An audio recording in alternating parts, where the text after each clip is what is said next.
Greetings and salutations, friends, and welcome back to Truthseekers, where every day we investigate some of the strangest, most mysterious stories on the internet.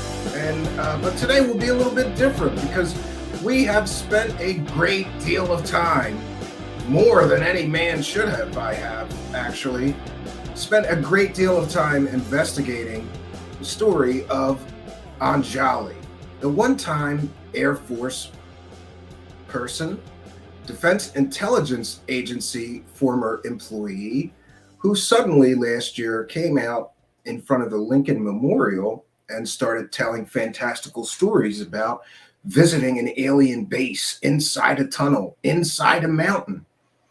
And I got to tell you,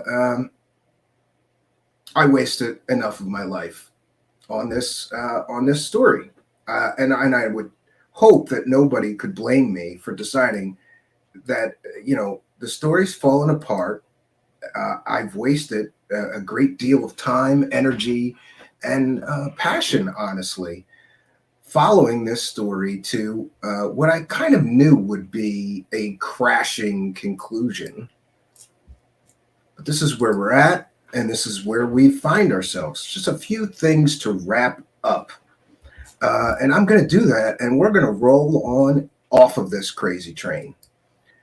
Because truly, at the very start of this woman claimed that this was all physical. She met physical aliens. She was in a physical tunnel. She saw a physical alien base, and so did the people that were with her. But what we get when we get to the actual witnesses that were also there at the so-called event in 2018 is people that don't remember. No one remembers these strange alien experiences that was present that night except her. Well, so far. Now, there are two other people that were there. I thought about trying to find them and getting their side of the story, but we haven't yet. So all along, she says that the people who owned the mountain were in on this fantastic alien experience.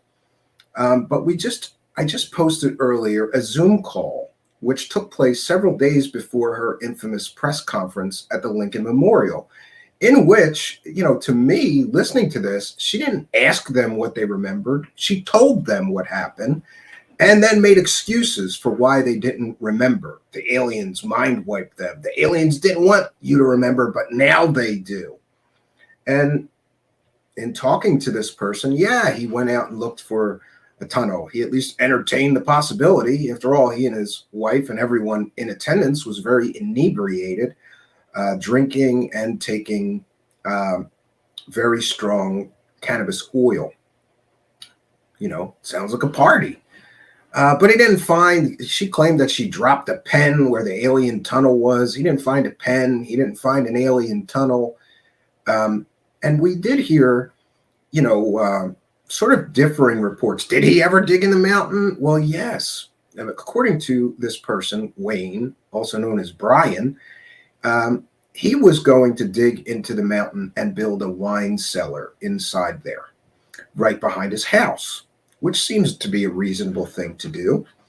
But he claims he didn't tell her anything about aliens, and this is all her invention. Then we hear from the Zoom call that she calls them up a few days before she runs and does a press conference in front of the Lincoln Memorial, telling them what happened and that they're about to go on the greatest adventure of their life. Except physically, there's no evidence. There's no tunnel. There's no alien base. There's nothing except this woman's own strange experience. Now, quite honestly, since the very beginning of this, I feel like I have been lied to by this woman and manipulated. Other people may see what happened differently. And, I'm a big boy. I'm not, playing the victim here, but I'm entitled to feel how I feel, having, run through this story and spent so much of my time following it.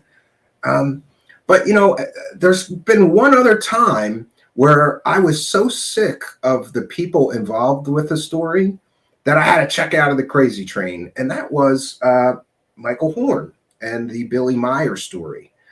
and the constant abuse that I had to take online for deciding that Billy Meyer wasn't credible and faked most of his material, and that Michael Horn was a Kool-Aid drinking cult member of that group and would say anything to try to prove that that was real aliens and not garbage can lids. Fake UFO photos and fake UFO videos and fake UFO sounds. And at some point, there reached a level of, I would just say, abuse of me from Michael Horn and his Kool-Aid drinking fellow cult members that I just said, I'm checking out of this story. And I to this day, I don't regret. We don't cover that. That story is garbage. Why would I waste my time covering a story that's garbage? Now I've come to feel almost exactly the same way, except most of the abuse it's not quite as bad as, boy, that Meyer cult. They're rough. Sending me all kinds of emails and all kinds of stuff. And Carolyn Barnett is asking, did Anjali and Brian want the Zoom call out for everyone to hear? Just wondering how pissed Anjali is that this is out there now. Well, she sent it to me shortly before her interview, and she wanted me to share all these screenshots and share that call. That means she consented to it being shared. Now, the difficulty was that I'm not a lawyer. This isn't a real, I'm not CNN. I just can't call up our legal department and ask if I'm allowed to air that. I had to do some checking, and I found out that the call was recorded between Colorado and California. Now, Colorado is a one-party consent state, meaning only one party has to consent to the call being recorded or shared. But California is a two-party consent state, meaning both parties on the call, or all parties on the call, I would say, have to consent to the call being recorded or shared. Brian said, fine, share it. So that I've shared. The the screenshots, I believe, is the same situation. I could share those, but I think it's better to just quickly talk about them and move on. Largely, what the screenshots of texts and personal communications between Brian and his wife and Anjali show, to my reading of them, is a desperate woman who is trying her very best to get this couple to play along with her story, to allow people to come and look for the aliens on their property, and other, I would say, very desperate maneuvers designed to get them to play along. That's what I got from reading them. However, she sends them to me like, no, they're lying. Look, the screenshots prove it. No, I think that the screenshots that she sent me largely don't prove anything except what Brian and his wife has said. Mark D. Truthseeker says, let's move on. I agree. As long as we talk about frauds, we won't see what is really happening. Yeah, it is a distraction. But I think it's important. I have this new philosophy now, and that is that as a researcher or a journalist or investigative filmmaker, whatever I'm trying to be here, it's kind of a mix. I think it's very important that I don't waste time on nonsense. I could be working on a story which could be true, which has some physical evidence, which doesn't fall apart under scrutiny. And this entire story came crashing down under the least little bit of scrutiny. As soon as somebody got to talk to the so-called corroborating witnesses, we find out that the witnesses don't corroborate anything she said. In fact, they dispute most of what she has said. And mostly, this couple wants to be left alone. That's another reason why I'm choosing to get off the crazy train. They want to turn the page, that couple, and move on with their lives and not be harassed by, let's just say UFO nutters or people that, act like that couple owes them something. They didn't come out with this story and make fantastical claims. Anjali did. That couple doesn't owe us anything. Anjali owes us the proof that she promised us and never delivered. So that's where we find ourselves. Now, I do have some good news, though. And this is some not really related, but we're gonna explore it anyway. And that is that recently, a lot of people in the UFO community were arguing, right? arguing about female show hosts and female, I guess, correspondents or reporters in the UFO community that are using their breasts and sex to sell hyped up fantastical stories about UFOs and aliens. Now, listen, we're a serious news organization here. We would never do anything like that. Or would we? You see, I decided that it's not fair. How am I supposed to compete with some woman when I don't got those kind of assets, right? I can't wear a low cut shirt and get more views. I don't think that's fair.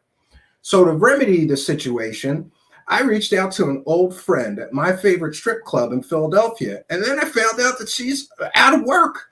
Because did you know that the pandemic was absolutely terrible for strippers? They shut down a lot of strip clubs in Philadelphia.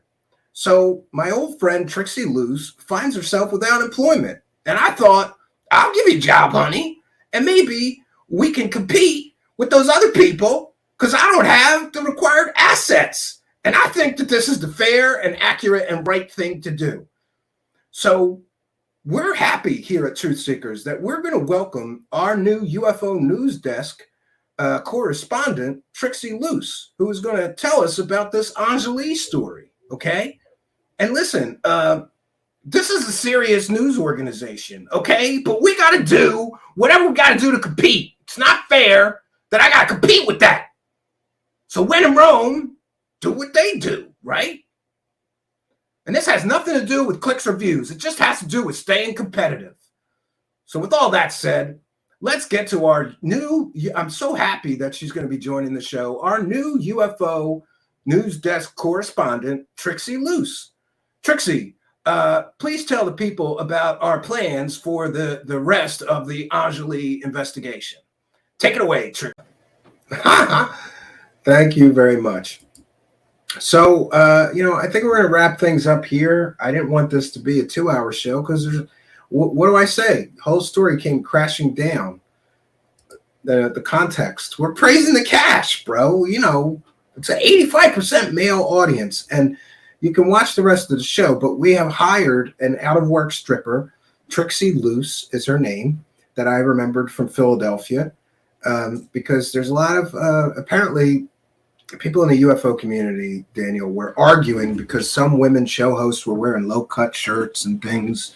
People are saying that they're using boobies and sex to sell UFO stories. And, I decided that whatever you think of people doing that, if they're really doing that, if it's intentional or whatever, to get clicks and views with the boobies. I don't have any boobies, Daniel, so we had to hire somebody who has the boobies so that we can remain competitive, okay? She's going to be our new UFO news desk correspondent, okay? That's what we're doing here.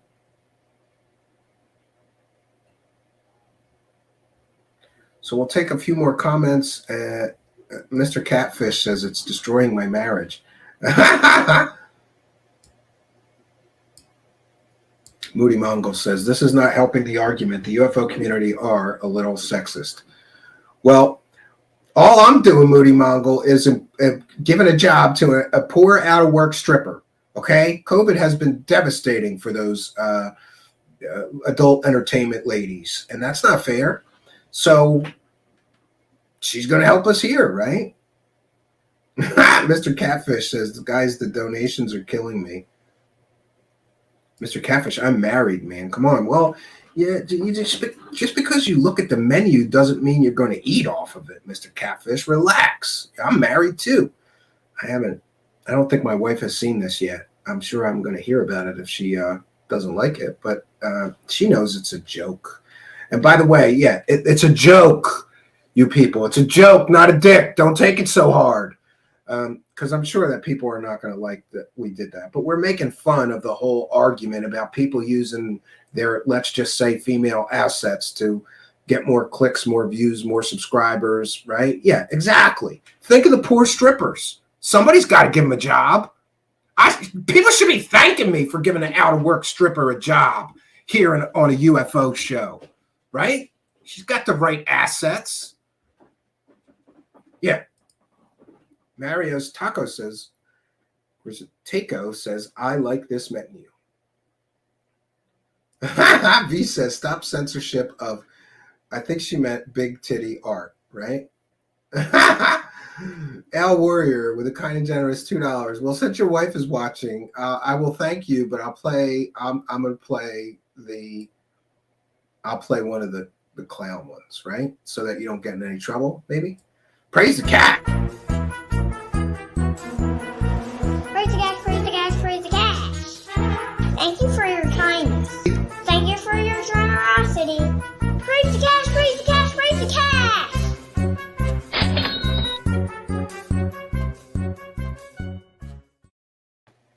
Al Warrior, thank you for your kindness, your generosity, and your support. Alter Bridge is here, who says, I like it. Keep up your good humor and humanitarian support of the stripper community. Yeah, I'm going to do that, right? Pragmagic, you know what? You're so funny. Pragmagic says, where are the hot UFO dudes? Let's see some UFO dick. And I'm a little worried that Pragmagic, who I thought was heterosexual and has a girlfriend, is really, really upset with me, and he wants to see some UFO dick. I'm kind of surprised, Pragmagic, that you can't wait to see some UFO dick so much that you bust my balls live on air. But don't worry, because my wife told me that I have to find some super buff dude and switch him up. And so we're going to try to do that. The problem is all my friends are kind of, all my male friends, I don't know a real buff dude that I could get, but we're going to try to find a buff dude to co-read the UFO news, maybe, so we can keep the ladies happy as well. And Alter Bridge is so funny. Every once in a while, somebody busts my balls so good that I remember it. And Alter Bridge came to a world premiere of one of my new music videos, and I'm singing in the music, and the music has me singing over it. And Alter Bridge says, "Great, you have a voice. You have a voice for sheet music." That's what he said about my new song. Busting my balls, Alter Bridge. But at least you like something that I did, so that's good. And I hope he was busting my balls. But you can't please all the people all the time. Moody Mongol says, okay, Stephen, prove them wrong. Unleash the trouser snake to show solidarity. If I could get away with it and it would get more views, I probably would do that. I probably would. And I'm way behind in the live chat. Pragmagic says, Greer's UFO moose knuckle doesn't count. Yeah, gross. Bob Birkin says, my money on Friday. Can't wait. I'll be able to buy food. Yeah, if you're lucky. If the economy keeps going like this, man, I'm going to have to start taking a shot in the mouth to fill up my gas tank, right? It's bad out there, man. And everything is going up but your paycheck, right? Oh, Alter Bridge, thank you then. I didn't think you were serious, but man, that one dug deep. I was like, oh, damn. Right in the middle of a world premiere music video. Alter Bridge says, great, you have a voice for sheet music, Stephen. And I was kind of like, well, fuck that guy, right? But he was kidding, so it's okay. And just so you know, Alter Bridge, I consider busting balls a sign of affection among friends, right? We're men. We can take it. I bust Pragmagic's balls all the time. Like about how he was supposed to play, I don't remember if he was supposed to play bass or guitar on one of my songs, and he's so lazy that he didn't do it. So then I had to hire a guy from Fiverr. I messaged a guy from Fiverr and I said, there's this jerk-off friend of mine who said he was going to play on this and I need it to be done and he hasn't done it. Can you help me? And I paid the guy $5 and the guy had the track done in an hour. So fuck Pragmagic, lazy.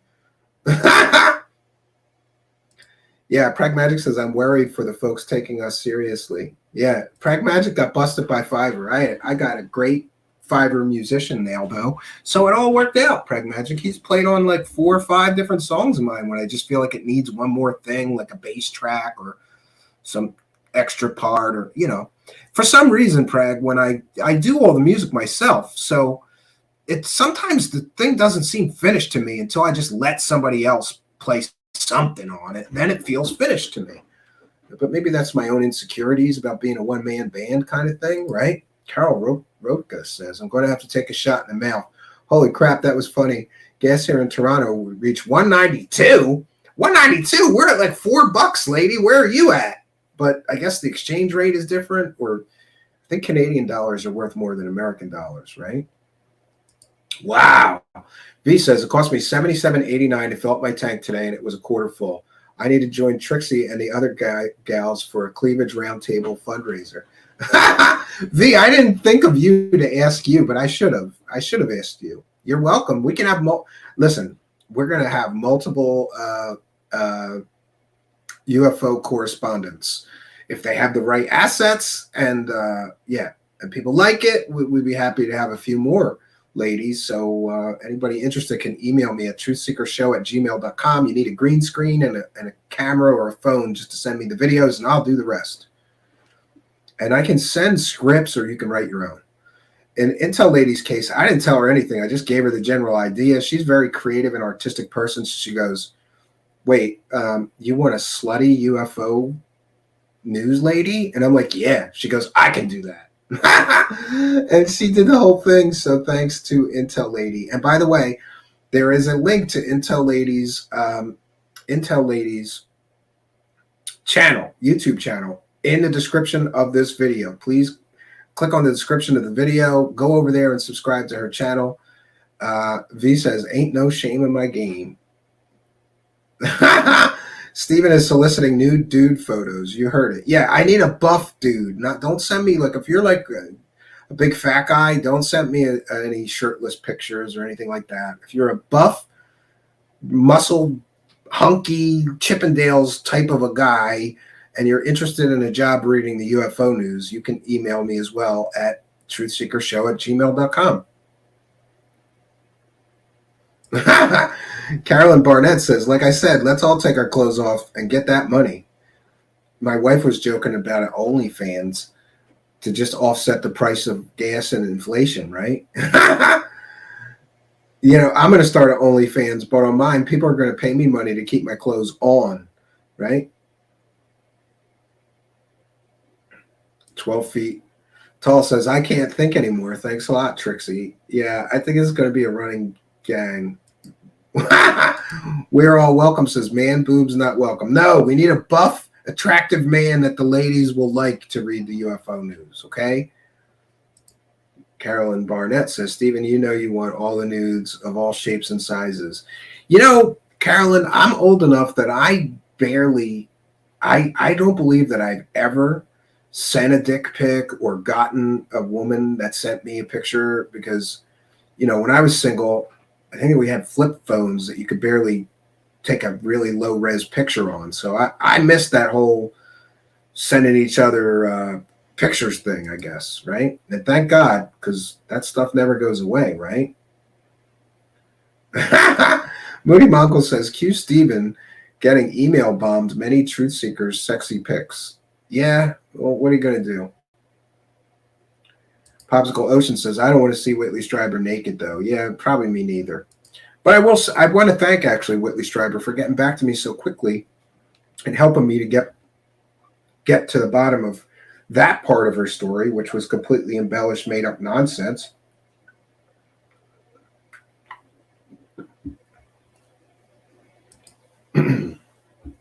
Trouser Snake correspondent. Yeah.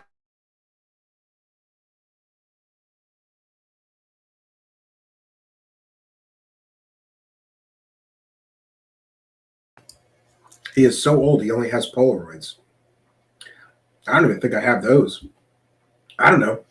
I could never get a woman to let me take pictures of her nude, nor have I ever really felt a desire for that, you know? I mean, I guess. I never asked any woman.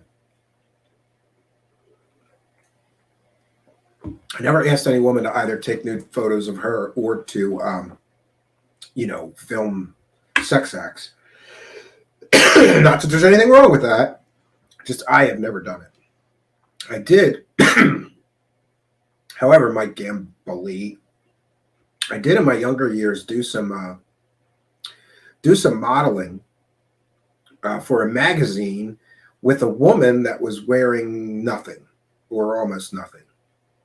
So there's that, and maybe somebody will dredge that up someday. Long story.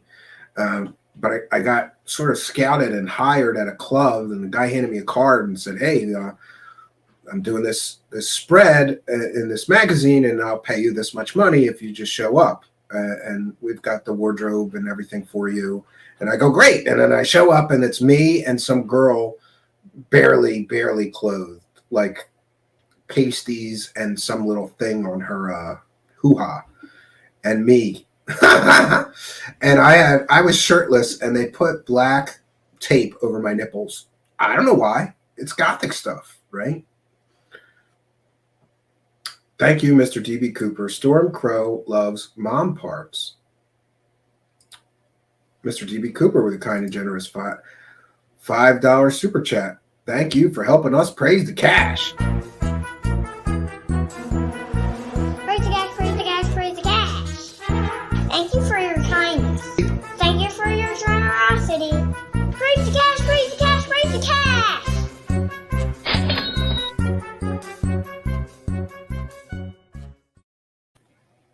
Thank you, Mr. DB Cooper. What if all this was coordinated from jump? Skinwalker 2.0, 2 to 3 years, that show will be ending and a new one will emerge. They want Wayne's to be it. Could be. A lot of this seems coordinated. V, I don't have those pictures. I wish I did, but one of my friends, old friends, I'm sure has it. It was in, I can't remember the name of the magazine. It was in a very famous Gothic magazine. And I was over the river to be in that magazine because I was in a Gothic band at the time. So I thought it would get us a lot of publicity, but it really didn't. And my male friends all really, like they got the magazine and they're like, "Oh shit, look at you with your nipples, Steve." It wasn't, but interesting things I've done in my life. Yeah. The wardrobe was stand here in your underwear and we'll put tape over your nipples. That was the wardrobe that he was talking about, right? Man parts, Steve, for God's sakes. Yes. Yeah. So what can I say? We've just hit an hour and a half mark. Did I miss a super chat? Just in case I missed one. Dorothy Hawkins, it's still up there. $1.49 super sticker.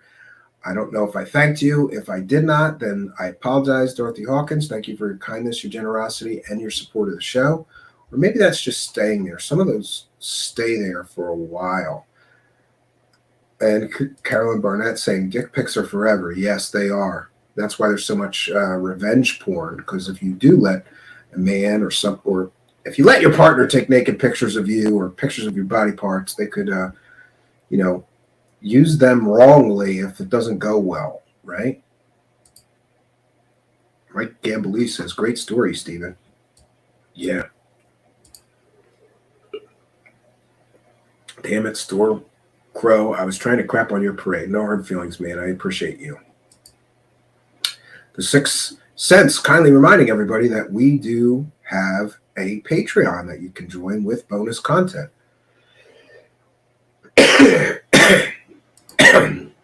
Pragmagic only takes pictures of gas station corn dogs. I never understood Pragmagic. I never understood corn dogs because I like hot dogs with mustard, and it just doesn't. That cornbread doesn't go right with mustard. It seems wrong to me. Never. I love all carnival food except corn dogs. Right?